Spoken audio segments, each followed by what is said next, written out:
예수님, 기도하고 시작합니다. 성부와 성자와 성령의 이름으로 아멘. 성령님, 오늘은 지난주에 이어서 기도, 그리스도교의 핵심 문제인 기도 생활에 대해서 공부합니다. 묵상이 무엇이고 기도가 어떻게 성장할 수 있는지, 이런 점에 대해서 애청자분들이 잘 깨달을 수 있도록 당신의 영감을 내려주시기를 빕니다. 고맙습니다. 성령님, 성부와 성자와 성령의 이름으로 아멘. 자, 그리스도교 2000년 역사의 중요한 주제인 기도를 지금 이렇게 2주간에 걸쳐서 2시간에 한다라는 게 사실은 역부족이지만, 그러나 최선을 다해서 가장 중요한 어떤 맥락을 짚어가면서 강의에 임하고 있습니다. 묵상이 오늘은 95쪽의 세 번째 줄, 95쪽 세 번째 줄. 묵상이 진정한 성찰이 되기 위해서는 거룩함에 튼튼히 뿌리를 둬야 된다. 어떻게? 묵상이 성찰이 잘 되기 위해서는 거룩함에 뿌리를 두어야 한다. 이 거룩함에 뿌리를 둔다는 게 뭡니까? 이게 굉장히 중요한 얘기예요. 묵상한다 그러면서 자신한테 뿌리를 두는 사람은 매일 반성만 해요. 반성만 하고 성찰만 해. 그래서 어떤 이제 잘못 인도하는 지도자 중에는 후에마, 네가 누구냐? 그러면서 네가 누군지 어떻게 살아왔는지 어떤 이런 거에 대해서 묵상한 다음에 계속 나한테 와서 상담하라. 이렇게 지도하는 사람들도 있어요. 물론 일정 짧은 기간 동안은 그런 것도 어떤 단계에서 필요할지 모르겠지만, 만일에 이걸 갖다 계속해 나간다 그러면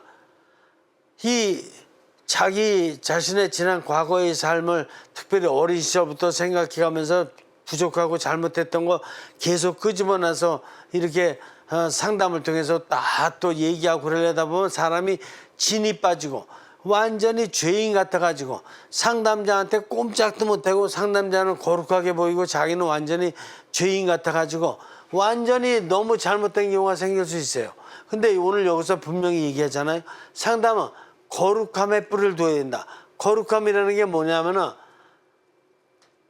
나에 대해서 생각을 하지만 나에 대한 생각이 중심이 아니라 하느님에 대한 생각이 중심이라 이거예요.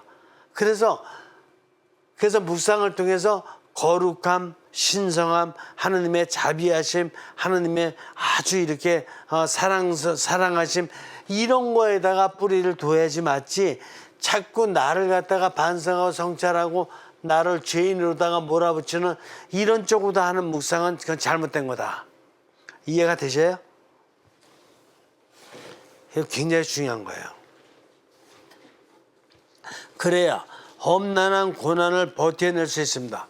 어떤 험난한 인생을 살다 보면 인생에 어떤 고난이 있을 수 있습니까? 없습니까? 있죠. 인생의 고난을 헤쳐나갈 적에 이 성찰이나 반성이나 자기 죄인이다 이런 것만 생각한 사람은 인생에 다가오는 역경과 풍파를 이겨낼 수가 없어요. 하느님의 은총, 하느님의 사랑, 하느님의 자비하심, 하느님의 이런 많은 덕을 입은 사람만이 인생의 고난을 받는다고 하더라도 이거를 헤치고 극복해 나갈 수 있는 곳이에요. 그러니까 어떤 하느님의 어떤 큰 좋은 힘을 많이 가진 사람이 인생을 헤쳐나갈 수 있지, 자기만 생각해 가면서 자기 부족했던 거, 죄인이었던 거 이것만 생각한 사람은 인생에 어떤 고난이 다가오더라도 헤쳐나갈 힘이 없다니까. 매일 자기만 생각하는 사람이 무슨 힘이 있겠어. 이해가 되셔요? 굉장히 중요한 부분이에요. 근데도 크리스찬들이 너무나 그냥 자기 반성에만 사로잡힌 사람 많아요. 그래서 길을 못 피잖아. 자기 떳떳하게 자신 있게 과거에 부족한 점이 좀 있었다고 치더라도 바오로 사도 같이 사울 같이 사울 옛날에는 크리스찬들 막 다 붙잡아다 감옥에 가두고 죽이려고 그랬잖아. 그러나 이 다마스커스로 가는 길에서 하나님의 빛을 받고 나서 다 하나님의 은총을 받고 나서 변화된 이후에는 어떻게 돼요? 그때는 막 그냥 자기가 다닐 수 있는 소아시아 지방, 터키, 그다음에 그리스 지방, 로마까지 가서 아주 너무나 자신 있고 확신 있게 하나님에 대해 전달을 하잖아요. 바울 사도가 옛날에 잘못했다고 나는 죄인이고 부족하고 나는 뭐 평생 뭐 나는 그냥 그 회개만 해도 나는 부족할 사람이 이러면서 살지 않잖아요. 그렇죠. 그러니까 잘못된 건 잘못된 거고 이제 그거 깨달으면 된 거니까 잠깐 5% 내지 10% 통해서 딱 깨달아 버리고 그 다음에는 하느님의 현존을 느껴가면서 초월적 자아현존, 하느님 현존에서 하느님이 가지신 어마어마한 은총들을 최대한 많이 받아내야지만이 모든 역경도 이겨나갈 수 있고 다른 사람도 도와줄 수 있고 이렇게 되는 거 아니냐 이거예요. 그렇게 될 때 우리는 활짝 꽃을 피울 수 있습니다. 바울 사도 같이 활짝 좀 꽃을 피우면서 살자 이게야. 죄를 좀 졌다 그래도 과거에 진 거니까 그것 때문에 자꾸 의기소침하고 기가 죽어가지고 그냥 뭐 신보보모 그냥 뭐 그냥 머리도 못 들고 이런 사람 되지 말고 교황님 만나도 활짝 펴가지고 주교님 만나면 더 기분 좋다 그러면서 주교님 가서 막 그냥 이렇게 안아도 드리고 그냥 활짝 핀 모습으로 이렇게 살아야지 크리스찬이라 이겁니다. 나는 죄인이고 그냥 그래서 그냥 기도 못 피고 이 사람은 그런 사람은 크리스찬이 아니에요 이미. 알겠습니까? 그 다음에 중간 정도 만약 거룩함에 단단히 뿌리를 박고서 스스로를 돌아본다면 딱 하나를 바라보게 됩니다. 그 딱 하나가 뭐냐? 신앙의 힘을 주신 하느님 바로 그분입니다. 자, 딱 하나 바라본다 이거야. 딱 하나. 누구야? 그게 딱 하나가 뭐야? 하느님입니다. 하느님. 현대는 누구예요? 현대는 이분이 바로 성령님인 거예요. 예수님 부활 승천하시고 난 이후에 내려오신 성령. 딱 하나만 바라보는 거예요. 거룩함을 지향하는 사람은 딱 하나를 바라보는 거예요. 그래서 이게 뭐냐면 이게 초월적 자아 현존인 거예요. 초월자이신 하느님만을 갖다가 내 자아가 바라본다 이거야. 그래서 딱 하나를 바라보는 거예요. 제가 40살 때 이 형성과학을 깨닫고 나서 지금 몇십 년을 살아오면서 딱 하나 하느님, 이 하느님만을 갖다가 바라봤을 적에 모든 게 다 잘 됐어요. 하느님만 바라본다 그래서 하느님 바라보면 다른 걸 못할 것 같죠? 그렇지 않아요. 이게 하느님은 어떤 하느님이냐면은 삶의 하느님이에요. 하느님은 역사의 하느님이시라고. 그렇기 때문에 하느님은 우리들의 삶을 지켜주시고 이 세상의 역사를 지켜주시고 바로 이분이 하느님이기 때문에 내가 딱 하나 하느님만 바라볼 수 있다면 내가 나의 생명, 이웃의 생명, 이 세상의 역사 모든 것을 다 돌보는 이런 삶을 살게 되는 거다. 아시겠어요? 그래서 딱 하나 하느님을 바라보면 모든 것이 다 하느님 뜻대로 잘 되는 거다. 이렇게 되는 거예요. 근데 하느님 바라보지 않고 이웃에 누구 어떤 뭐 자기가 존경한다 그래서 어떤 사람을 바라본다든가 아니면은 뭐 어떤 뭐 성지가 좋다 그래서 뭐 한 가지를 바라본다든가 이런 식으로 다 생각하는 사람은 이게 근시안적이고 폭이 좁은 이렇게 자기 생각에 갇힌 이런 삶을 사는 사람들이기 때문에 그 사람들은 하느님의 은총을 크게 받을 수가 없다. 95쪽에 밑에서 두 번째 줄입니다. 인간은 나약한 존재입니다. 그래서 잘 넘어집니다. 그렇죠? 그러나 동시에 일어설 수 있습니다.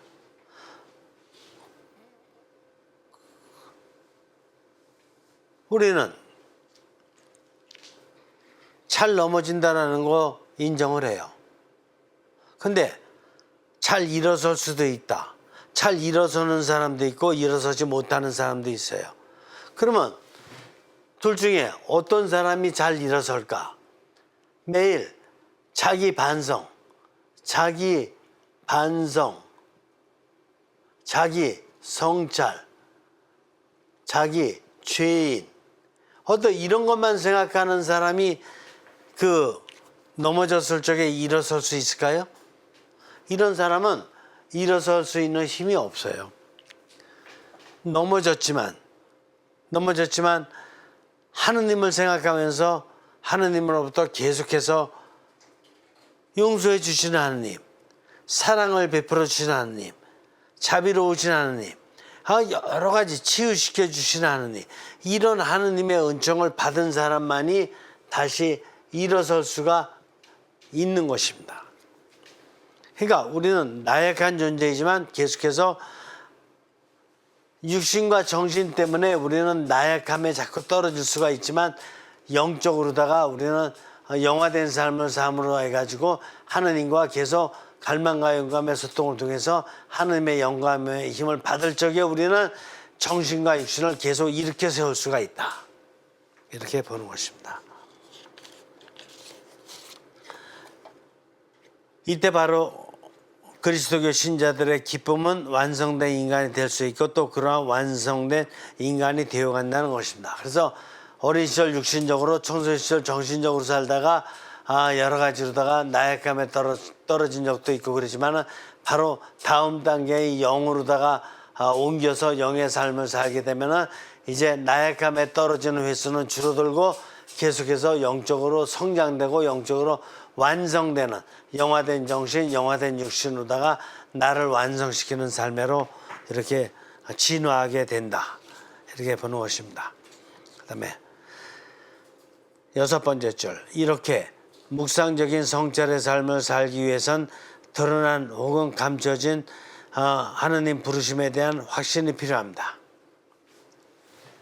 여러분들 하느님 부르심에 대한 확신이 있죠? 그렇죠? 여러분들 청소년 시절까지는 없었어요. 청소년 시절에 이제 학교 가잖아요. 중학교, 고등학교 때. 학교 갈 적에 하느님이 학교로 부르신다는 확신이 있었어요? 아니죠. 그냥 갔죠. 그죠? 여러분들 밥 먹을 적에도 하느님이 식탁으로 다 부르신다는 확신이 있었어요? 없었죠. 근데 지금은 있죠. 지금은 식탁에 가서 이게 밥 먹기 전에도 뭐 내 집에서뿐만 아니라 바깥에 나가서 음식점에 나가서 이렇게 밥 먹을 적에도 하느님이 지금 이 음식점으로 다 불러주셨다는 거 확신이 있기 때문에 기도 이렇게 하고 그리고 나서 식사하잖아요. 백화점 갔을 적에도 여러분들 하느님이 불러주신다는 확신이 있어서 가잖아요. 아니에요? 백화점에 그냥 가요? 여러분들 백화점 들어가서 백화점 문 앞에서 이렇게 속으로다가 뭐 겉으로 드러나게 할 필요는 없으니까 속으로다 그래도 이렇게 기도하면서 백화점 들어가지 않아요? 백화점 가는 거 하느님이 불러주신 거 아니에요? 제가 볼 때 하느님이 불러주셔서 간 건데 거기 확신이 있어야 된다니까. 성당 오실 적에는 확신이 있어서 오셨잖아요. 그래서 정문 들어갈 적에 거기 여러 가지 성상들이 있으면 바로 거기서 바로 기도하고 들어가잖아요. 거기는 기도하고 들어가고 백화점에 있는 물건 보면서는 저거 하느님께서 능력 주셔서 만들어진 물건들 아니에요? 야채도 과일도 다 하느님께서 길러주신 거 아니에요? 그러면 그 성당 들어갈 적에는 하느님의 불러주셨다는 확신이 있고 백화점 갈 적에는 없고 수영장 갈 적에도 없고 그런 거예요? 어디 가거나 하느님이 불러주셨다는 확신이 있어야 되잖아요. 친구가 만나자 그러더라도 하느님께서 친구를 통해서 당신께서 하실 일이 있기 때문에 나를 이렇게 내가 초대에 응하도록 이렇게 하셨다는 확신이 있어야 되잖아요. 있을 거예요 아마 여러분들. 확신이 있어야 됩니다. 이를 위해서 거룩한 지혜와 진실과 관련된 표지 즉 계시를 암시하는 것들에 대해서 민감해야 됩니다. 그래서 이 확신이 있으려면 하나님께서 주시는 계시, 물론 공적 계시를 얘기하는 거지만 또 사적으로다가 하나님께서 주시는 영감, 이렇게 하나님께 저 지금 친구 만나러 갑니다. 하나님 저에게 지혜 주시기를 청합니다. 그러면 하나님께서 지혜를 주시겠지. 그렇죠? 저 지금 백화점 갑니다. 하나님께서 지혜를 주셔가지고 제가 꼭 필요한 물건들만 이렇게 잘 구입할 수 있도록 도와주시기를 청합니다. 그러면 영감을 주시겠지. 그러니까 이런 계시와 영감을 매일의 삶에서 계속 받는 거예요. 매일의 삶에서 구체적으로 이 영감을 받는 사람만이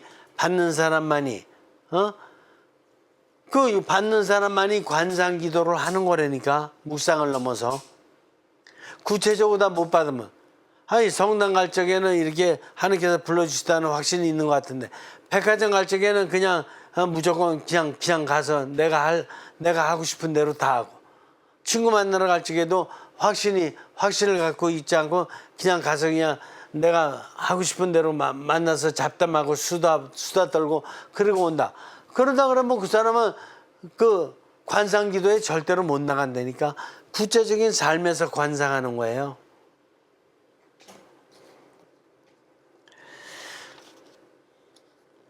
그러면 묵상을 통해 우리는 좀 더 심오하게 이러한 계시에 대해서 마음을 열 수 있게 됩니다. 그래서 묵상은 묵상 단계, 정신적 묵상 단계에서 끝나는 게 절대로 아니에요. 묵상은 묵상 단계에서 이제 영적으로다가 올려서 영적인 갈망과 영감, 성령님과 대화를 나눠서 성령님의 영감을 받는 게 관상 기도의 초입이에요.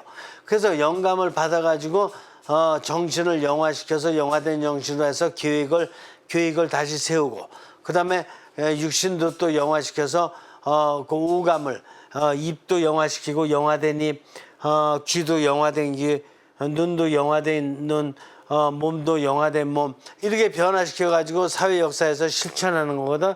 그래서 영화된 그런 몸으로다가 친구도 만나는 거고, 영화된 몸으로다가 백화점도 가고, 영화된 몸으로다가 수영장도 가고 그러는 거거든요. 그게 관상이라니까.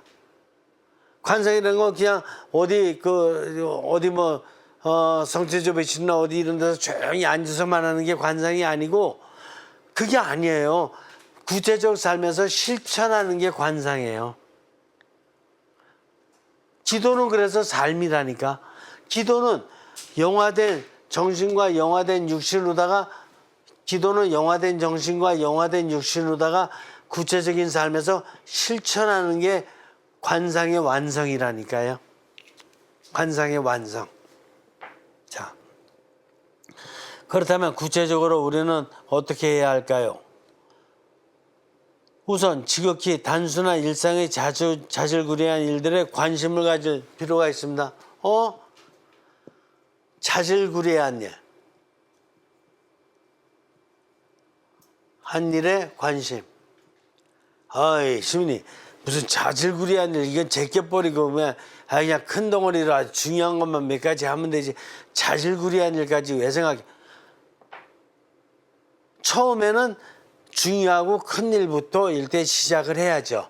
근데 이게 자꾸 이렇게 발전되다 보면, 성장되다 보면 점점 더 이제 세부적으로다가 아주 섬세하게 조그만한 일, 자질구레한 일까지도 잘 하나님 뜻으로 돌볼 수 있게 되는 경지가 와요. 예수님께서는 당신 삶의 매일매일의 삶에서 어떤 시간만 중요하고 어떤 시간은 덜 중요하고 그랬을까요? 아니죠. 예수님은 그냥 모든 시간이 다 똑같이 중요했죠. 우리는 근데 그렇게까지 깨닫기는 어려워요. 그래서 중요한 시간을 처음엔 좀 정하고 하죠. 그래서 성당 가는 시간 중요하다. 또 아침 기도하는 시간 중요하다. 또 묵주기도 하는 시간 중요하다. 뭐 이렇게 몇 가지 중요하다. 직장 가는 일 중요하다. 뭐 중요하다. 정해놓고 하지만, 그러나 점점 더 하느님과 친밀해지고 하느님의 뜻을 잘 알게 되면 내가 사는 24시간 매 시간이 다 하느님의 시간이고 내가 가는 모든 곳이 다 하느님의 장소니까 중요하지 않은 게 하나도 없어요. 그렇죠? 모든 게 다 묵상 시간이고 묵상 시간을 초월해서 모든 게 다 관상 시간이더라고. 모든 만남이 몇 가지만 중요한 게 아니라 모든 게 다 중요하더라고 보니까. 그렇죠? 바뀌는 거예요. 예를 들어 보겠습니다. 길거리 가다가 쓰레기를 줍고 물건을 줍는 거예요. 왜 중요해 안 중요해요? 아이, 깨닫지 못했을 적에는 아직은 중요하지 않지. 근데 깨달았을 적에는 굉장히 중요해요.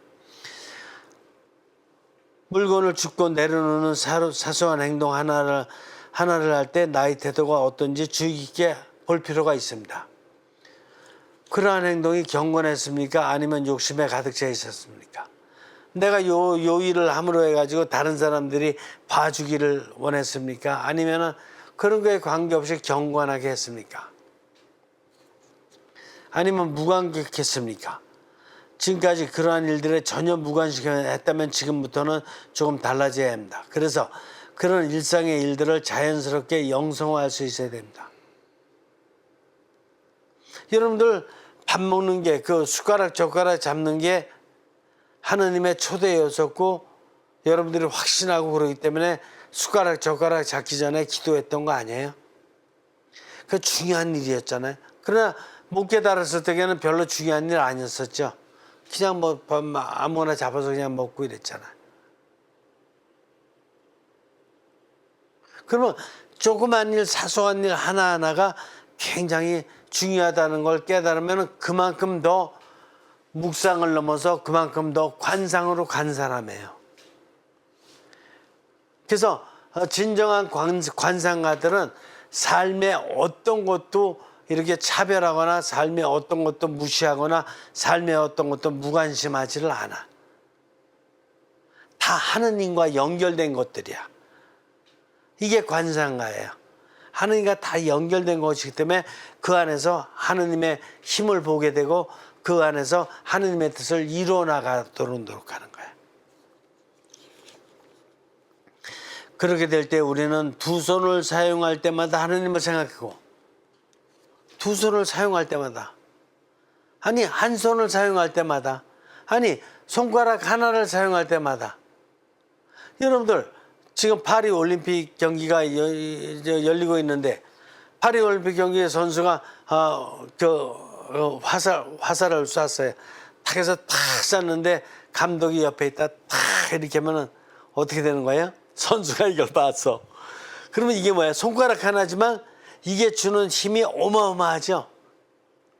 손가락 하나지만. 그 선수 출전할 적에 파이팅 한마디 해준 게 그 화이팅이라는 그 한마디가 어마어마한 힘을 주죠. 그러니까 손가락 하나, 그 내 말마디 하나, 내 눈으로다가 작은 눈짓 하나하나가 어마어마한 힘을 지니고 있는 거야.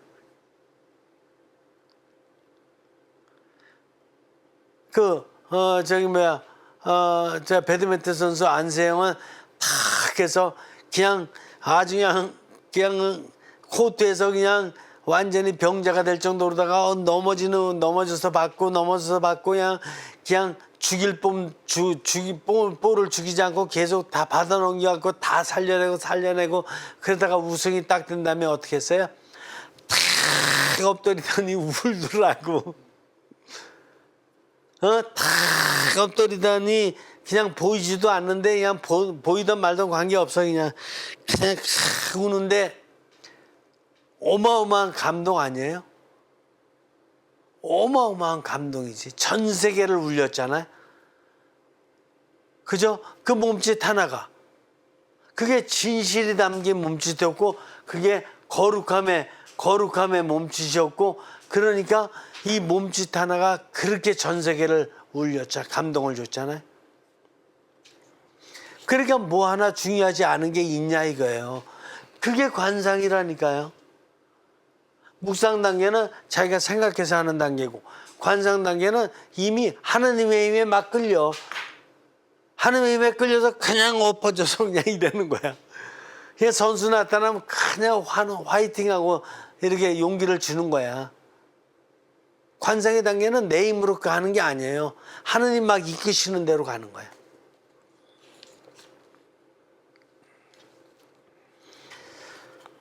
(97쪽에) 97쪽의 중간. 이러한 태도는 일상에서 만나는 사람들을 대할 때도 마찬가지예요. 그러니까 형성과학은 일상에서 만나는 거, 일상, 에브리데이를 강조한다니까. 에브리데이 라이프. 에브리데이 라이프가 관상이에요. 관상이라는 게 뭐 여러분들 생각해보면 물론 어떤 그 관상 수도원에 들어가서 하는 것도 관상이에요. 그거는 스페셜이야. 근데 우리 온 인류에게는 모든 인류가 관상할 수 있는 힘을 이미 주셨거든요. 어디에? 여기 육신정신 영에. 그러니까 육신정신 영 가지고 수도원에 가서 스페셜 관상을 할 수도 있고, 육신정신 영 가지고 이 세상에서 세상 관상을 할 수도 있고, 그건 다른 거예요. 그러나 관상이라는 의미에서는 똑같은 거네. 관상이 뭔데? 하느님의 뜻을 실천하는 게 관상이에요. 그럼 수도원에 간 사람은 수도원에서 하느님의 뜻을 실천하면서 관상하는 것이고, 또 세상에 사는 사람들은 세상에 살면서 하느님의 뜻을 실천하면서 관상을 하는 거예요.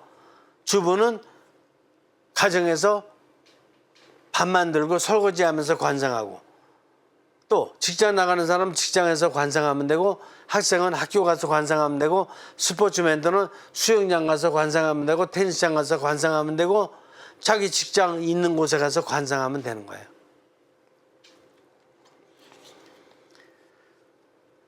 소소한 일상 안에서 하나님을 묵상할 때 모든 만남에서 상대방을 존중하게 됩니다. 그러니까 이웃을 존중하지 않는다. 존중하지 않는 사람이 제대로 된 묵상을 할 수 있을까요? 못하지. 더더군다나 관상할 수 있을까요? 말도 안 되죠. 그러니까 이웃을 존중하는 게 관상가는 지름길이에요. 이웃을 존중하고 이웃을 사랑하는 게 묵상하는 지름길, 관상하는 지름길이에요. 그리고 이 생태계 자연을 갖다가 이렇게 자연 안에서 경외를 느끼고 자연을 하나님의 뜻대로 초용성시키려고 노력하는 사람만이 묵상할 수 있고 관상할 수 있는 거예요. 자, 밑에서 세 번째 줄 97쪽이요. 물론 우리는 다른 이들 안에서 발견되는 실망적인 면과 여러 가지 악에 대해서 이해하기 힘들 때도 있습니다. 우리는 잔잔한 호수와 같이 살아야지만 하느님의 조명이 아닌 세상의 조명 아래 살다 보면 일상의 삶이 출렁거리고 흔들거릴 수도 있습니다. 뭐 그런 사람 당연히 있는 거죠. 왜냐하면 나약한 인간이기 때문에 그렇습니다. 이를 극복하기 위해서는 삶의 모든 것이 하느님의 도우심 아래에 있다고 믿어야 됩니다. 딱 하나예요. 딱 하나. 하느님의 도우심 안에 모든 것이 다 있다. 딱 하나. 이거를 갖다 믿게 되면 하느님께 확실하게 초점을 정확히 맞추게 되면은 어떻게 돼요? 모든 걸 다 이겨나가게 되고 이웃을 그냥 사랑하게 된다니까. 적어도 미워하지 않게 돼요. 그걸 사랑하게 되고 자연의 모든 것도 다 이렇게 거기서 경외심이 막 터져나와. 하느님이 만들어진 세상이니까. 딱 하나예요. 기대감이나 상상 혹은 욕심은 거둬들여야 됩니다. 그러니까 자기 육신과 정신의 욕심과 욕구 여기에 사로잡혀 있으면은 딱 하나를 볼 수 있을까 없을까? 딱 하나를 못 보죠. 자기 욕심과 욕구만 보지. 그 다음에 한 10번째 줄 묵상과 함께 진지한 성취해내기 위해서는 기도할 수 있는 그런 여건이 필요합니다. 우선적으로 필요한 필수적 요소는 하느님의 조명 아래서 나 자신의 상황을 진지하게 바라볼 수 있는 규칙적인 시간을 만드는 것입니다. 자, 여기서 설명이 필요해요. 규칙적인 시간.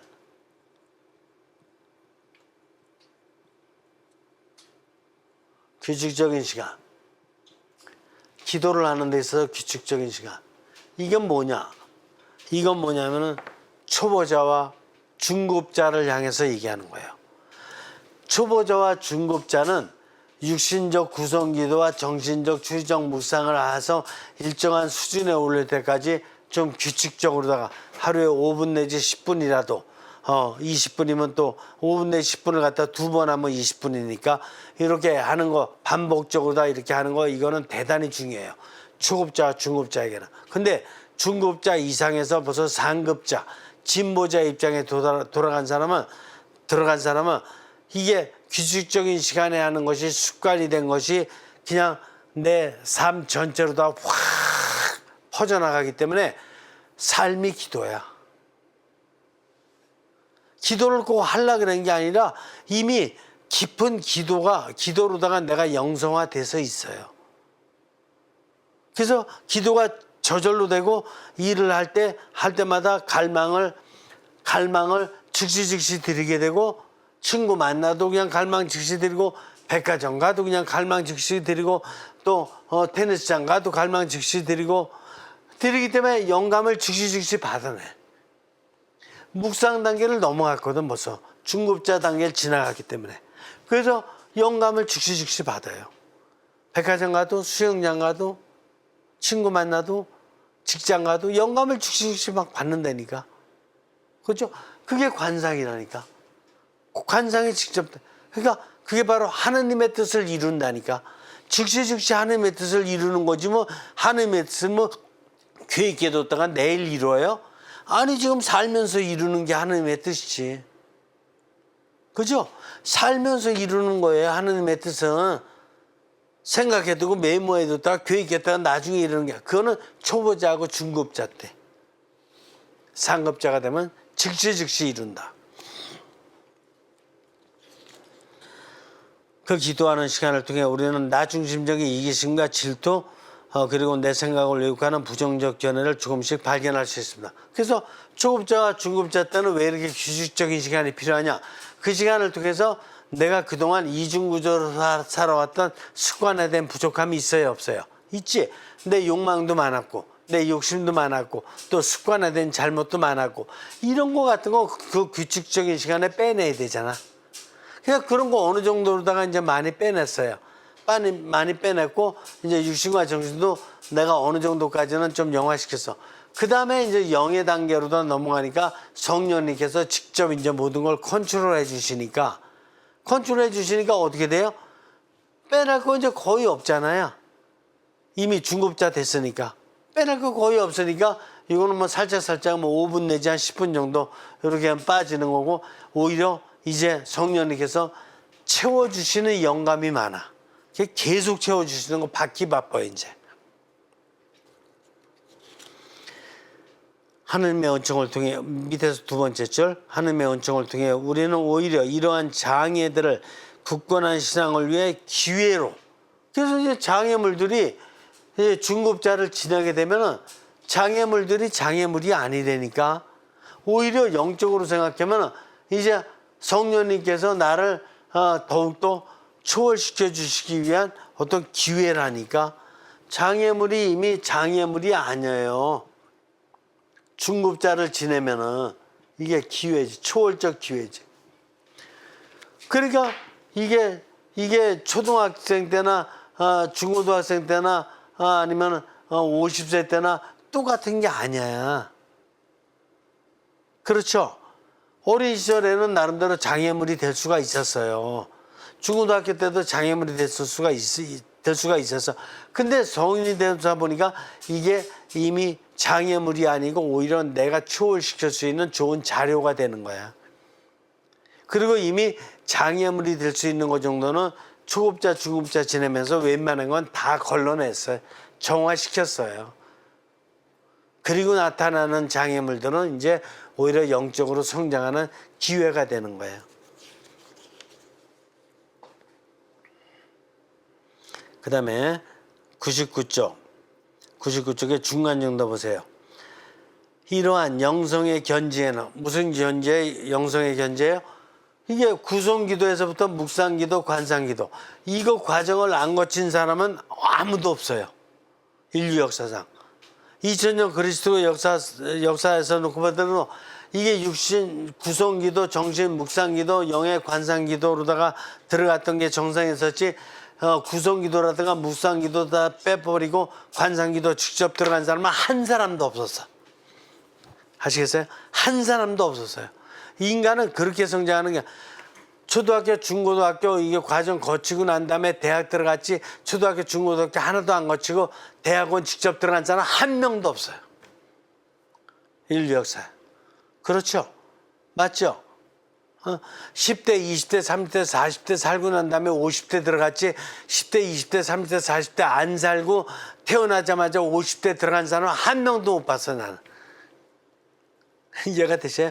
이게 하느님이 만들어 놓으신 인간의 질서예요. 그래서 이거는 변동이 안 되는 거야. 20대, 30대, 40대 살고 난 다음에 50대 넘어가게 돼 있어. 이게 하느님의 선형성의 질서예요. 그래서 안 고쳐져. 이런 경지에는 성직자, 수도자 그리고 평신도 등 교회 내 역할과 상관이 없습니다. 그래서 이 관상의 경지에 들어가는 데 있어서는 성직자, 수도자, 평신도 이게 차별이 있을까 없을까? 있다고요? 없어요. 근데 역사를 통해서 이게 구성기도에서 묵상기도, 관상기도로다가 발전돼 나가는 과정에 있어서 조금 이게 성직자라든가 수도자들이 조금 더 이런 원리도 발견해내고 이런 체험도 발견해내고 이래가면서 좀 앞장서서 선구자적인 역할을 하긴 했지만 다 발견해내고 나서 보니까 인간이라면 누구든지 다 육신과 정신과 영을 가지고 구성기도 할 수 있고 묵상기도 할 수 있고 관상기도 할 수 있다. 정확하게 이 원리를 발견해냈다 이거예요. 그러니까 이걸 성직자 수도자들이 먼저 좀 앞장서서 선구자 역할을 하면서 노력은 했지만 다 노력하고